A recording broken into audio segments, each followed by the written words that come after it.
उसके बाद next micronutrient है विटामिन ई। ठीक है, विटामिन ई का हम वैसे यूज़ देखें तो ये एंटीऑक्सीडेंट होता है। ठीक है, और ये एंटी कोगुलेंट इफ़ेक्ट वारफेरिन का जो है उसको इन्हेंस कर सकता है। ठीक है, तो अगर इसकी डेफिशिएंसी होती है तो उसमें पर्सन को मसल वीकनेस होगी। ठीक है, और न्यूरोलॉजिक प्रेजेंटेशंस होती हैं जैसे कि B12 की डेफिशिएंसी की तरह। ठीक है, इस विटामिन ई की डेफिशिएंसी में मसल वीकनेस और न्यूरोलॉजिकल प्रेजेंटेशन। इसके अलावा ये इसकी डेफिशिएंसी से हीमोलाइटिक एनीमिया भी हो सकती है। ठीक है, तो इसको वैसे टोकोफिरोल कहा जाता है। It is a group of related chemical compound जिनको हम कहते हैं टोकोफिरोल्स। तो 1 इंटरनेशनल यूनिट विटामिन ई का 1 मिलीग्राम उसमें अल्फा टोकोफिरोल प्रेजेंट होता है। ठीक हो गया। अब इसकी कैरेक्टरिस्टिक ये है कि जिस तरह मैंने आपको बताया ADE के ये सारे फैट सॉल्युबल विटामिन्स होते हैं। होता ये एंटीऑक्सीडेंट है, एंटीऑक्सीडेंट की तरह एक्ट करता है और ये न्यूक्लिक एसिड मेटाबॉलिज्म में भी इन्वॉल्व हो सकता है। ठीक है, तो ये विटामिन ई की कैरेक्टरिस्टिक है कि ये एंटीऑक्सीडेंट है, न्यूक्लिक एसिड के मेटाबॉलिज्म में इन्वॉल्व होता है। कहाँ से हमें ऑब्टेन होता है, इसकी सोर्सेज क्या हैं? विटामिन ई जो है germ oil of various seeds में प्रेजेंट होता है।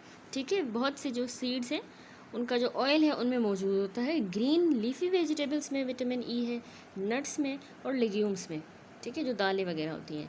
अब इसके बायोकेमिकल एक्शन थोड़ा सा देखें कि ये कैरोटीन की ऑक्सीडेशन को मिनिमाइज़ करता है। यानी कैरोटीन आपको पता है विटामिन ए जो है, कैरोटीन एक फैट सोल्यूबल पिगमेंट है जो कि विटामिन ए का ही प्रीकर्सर होता है। ठीक है, तो ये हमारे बहुत से जो सेल मेम्ब्रेन्स हैं उनके लिपिड इन्वायरमेंट में लोकेटेड होता है।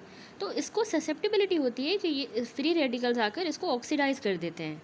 ठीक है, तो हमारे विटामिन ई का काम ये है कि विटामिन ई का ये प्राइमरी रोल है, वो प्रोटेक्ट करेगा इन वैल्यूएबल कैरोटिनॉइड्स को कि इनको फ्री रेडिकल्स आके स्कैवेंज ना करें।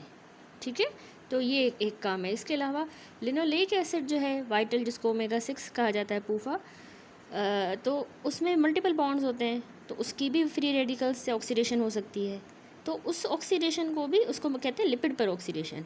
ठीक है, जो तो उस लिपिड पर ऑक्सीडेशन का प्रोसेस जो है उसको भी ये विटामिन ई प्रिवेंट करेगा। विटामिन ई जो है इस लिपिड परऑक्सीडेशन के चेन रिएक्शन को टर्मिनेट कर देता है, लिपिड के परऑक्सिल जो रेडिकल्स हैं उनको न्यूट्रलाइज करके।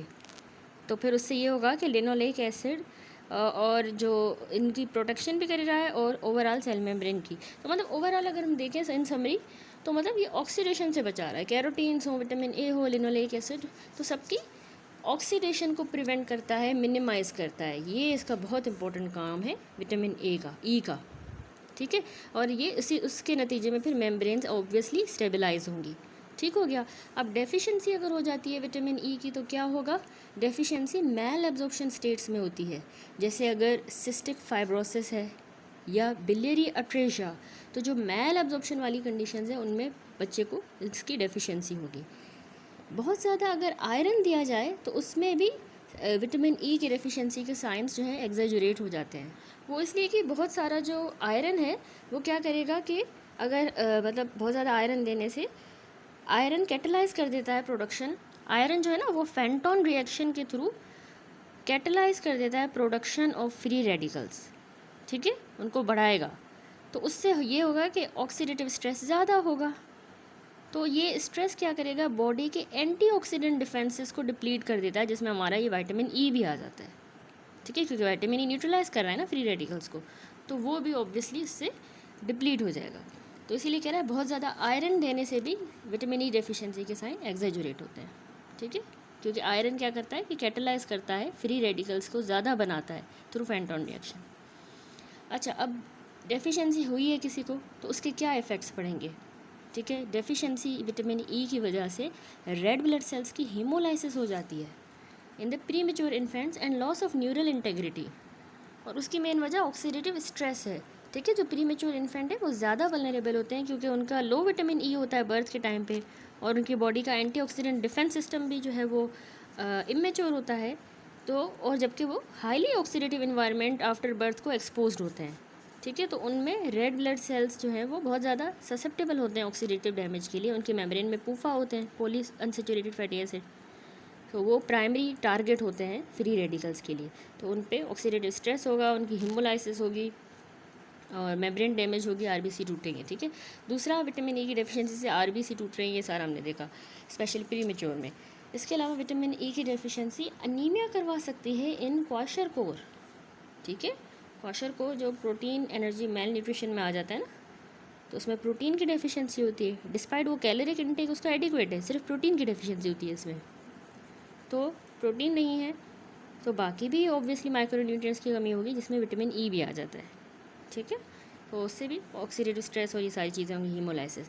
विटामिन ई की डेफिशिएंसी में प्लेटिलेट्स की अडहेसिवनेस और प्लेटिलेट का काउंट इंक्रीज़ होता है, क्योंकि याद रखिएगा कि विटामिन ई एक नेचुरल प्लेटिलेट एग्रीगेशन के इनहिबिटर के तौर पे एक्ट कर रहा होता है, ठीक है। प्लेटिलेट को इनहिबिट कर रहा होता है, एग्रीगेट नहीं होने दे रहा होता।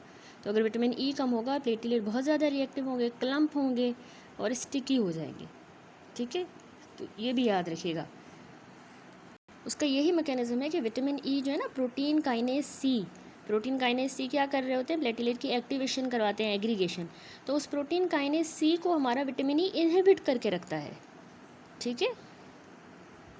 क्योंकि प्रोटीन काइनेज सी सूडोपोडियाज वगैरह बनाते हैं, तो उसको इनहिबिट करेगा तो ये सारी चीज़ें नहीं होंगी, तो उससे एडहेसिवनेस वगैरह नहीं होगा। लेकिन अगर किसी को कमी है, विटामिन ई की डेफिशिएंसी है, तो उसके ऑब्वियसली प्रोटीन काइनेज सी जो है वो इनहिबिट ही नहीं हो पाएगा, तो उससे एडहेसिवनेस एंड ये होगा, ठीक है। इसके अलावा डेफिशिएंसी मैंने देखा आरबीसी हीमोलाइसिस वगैरह होती है ऑक्सीडेटिव स्ट्रेस की वजह से।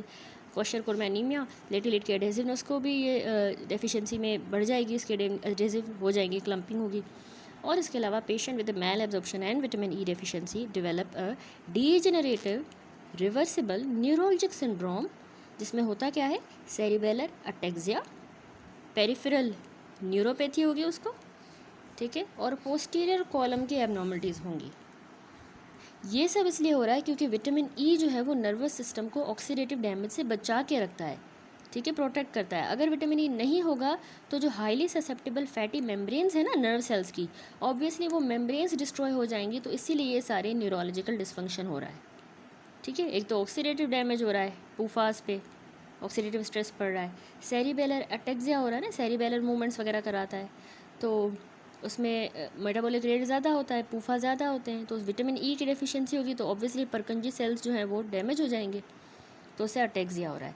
पेरिफेरल न्यूरोपैथी ऑब्वियसली एक्सोन्स की भी डीजनरेशन होगी, विटामिन ई नहीं है। और पोस्टीरियर कॉलम की एबनॉर्मलिटीज़ हो रही हैं, ठीक है, vibration, proprioception, fine touch control करता है ना हमारा पोस्टीरियर कॉलम, तो वहाँ पे भी नर्व्स में लिपिड ज़्यादा हैं, विटामिन ई नहीं होगा तो लिपिड पे ऑक्सीडेटिव स्ट्रेस पड़ेगा, डीमाइलिनेशन, तो इसीलिए विटामिन ई जो है वो इस न्यूरोलॉजिकल सिंड्रोम भी करवाएगा। तो डेफिशिएंसी से हीमोलाइसिस हो रही है, एनीमिया हो रही है, क्वाशरकोर में एडहेसिवनेस बढ़ रही है, और ये एक न्यूरोलॉजिकल डीजनरेटिव लेकिन रिवर्सिबल डिजीज़ हो रही है, ठीक है।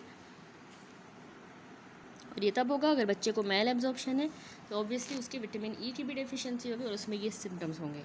अब कैसे बचा जाए, प्रिवेंशन क्या है कि विटामिन ई की डेफिशिएंसी ना हो, तो तकरीबन रोज़ाना बच्चे को 0.7 मिलीग्राम विटामिन ई का अनसेचुरेटेड फ़ैट डाइट में देना है, ठीक है।